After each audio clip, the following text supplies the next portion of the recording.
Hello guys, আসসালামু আলাইকুম। আমি আবার আপনাদের মাঝে উপস্থিত হয়েছি।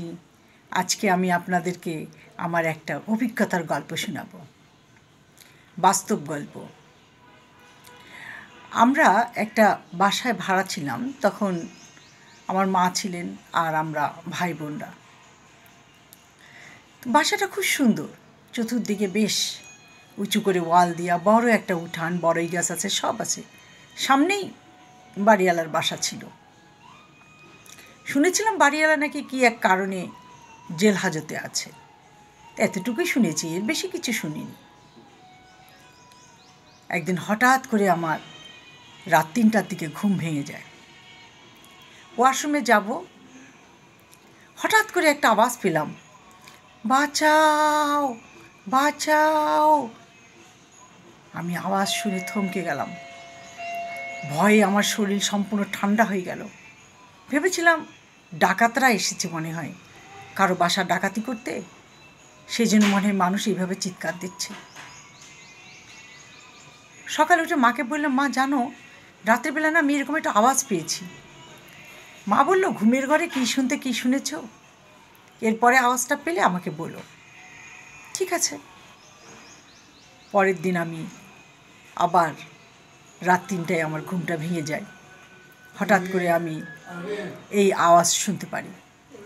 সাথে সাথে আমার মাকে ডেকে দিই, ভাই বোনদের ডেকে দিই, সবাই ওই আওয়াজটা শুনতে পারে। ভাইয়া শুনে বলে, 2 দিন আগে আমি সেম আওয়াজ শুনেছি, কিন্তু আমি তোমাদেরকে বলিনি, ভয় পাবে। সবাই আমরা এক ঘরে চুপচাপ বসে পড়লাম, লাইট জ্বালিয়ে দিলাম। বাবা, এটা কিসের আওয়াজ? পরদিন সকালে বাড়িওয়ালার কাজের মেয়েকে চুপ করে ডাকলাম, ডেকে জিজ্ঞাসা করলাম, এরকম একটা আওয়াজ পেলাম, আওয়াজটা কিসের? সে যেটা বলল সেটা শুনে তো আমার ছানা বড়া চোখ হয়ে গেল। বলল, একদিন নাকি বাড়িওয়ালা একটা ডাসা দিয়ে তার ওয়াইফ ঘুমিয়েছিল, তার ওয়াইফের মাথায় বাড়ি মারল, মারার সাথে সাথে তার ওয়াইফ মারা যায়, এবং সেই কেসেই বাড়িওয়ালা জেল হাজত খাটছে।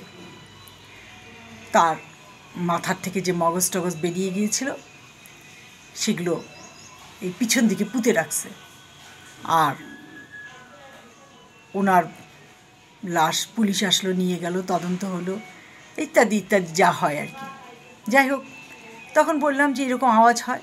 বলছে, জি, এই আওয়াজ হয় জন্য এই বাড়িতে কেউ ভাড়া থাকে না। শুনে বললাম, ওরে বাবা, এখানে তো আর থাকা যাবে না। ভাইয়া তো চতুর্দিকে বাড়ি খুঁজতে শুরু করে দিল। এর মধ্যে হঠাৎ একদিন ওখানে আমাদের একটা চাপকল ছিল, আবার একটা কুয়া ছিল। কুয়া থেকে কে যেন ঝপাত ঝপাত পানি তুলছে আর গোসল করছে, পানি তুলছে আর গোসল করছে। এই গোসলের আওয়াজ পেয়ে তো আরও ভয় পেয়ে গেলাম। তখন বললাম, বাপরে, এ কী অবস্থা!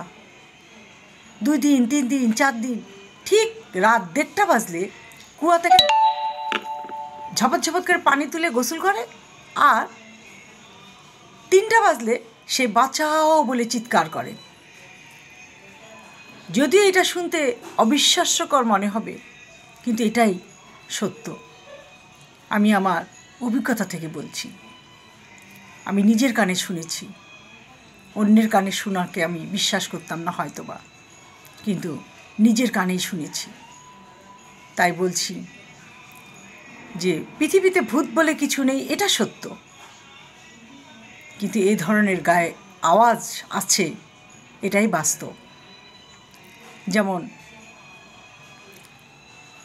একটা মাঠের মধ্যে একটা বাসা ছিল, সে বাসায় প্রায় নুপুরের শব্দ শোনা যায়। সেটা একটা জমিদারের বাড়ি, নুপুরের শব্দ শোনা যায় প্রায়। সবাই বলে শেষ রাত্রে ওখানে নুপুরের শব্দ শোনা যায়। ওখানে মেয়েরা নাচত। এখন কেউ নাই, বাড়িটা পড়ে আছে, কিন্তু আওয়াজটা থেকে গেছে।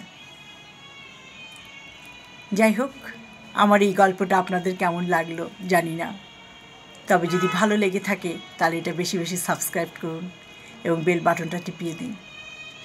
সবার মাঝে এই গল্পটা শেয়ার করুন। যদি আরও কারো কাছে এই গল্প থাকে তাহলে সে মিলিয়ে নেবে যে গল্পটা সত্য। আজ এই পর্যন্ত। ভালো থাকেন, সুস্থ থাকেন। আল্লাহ হাফেজ।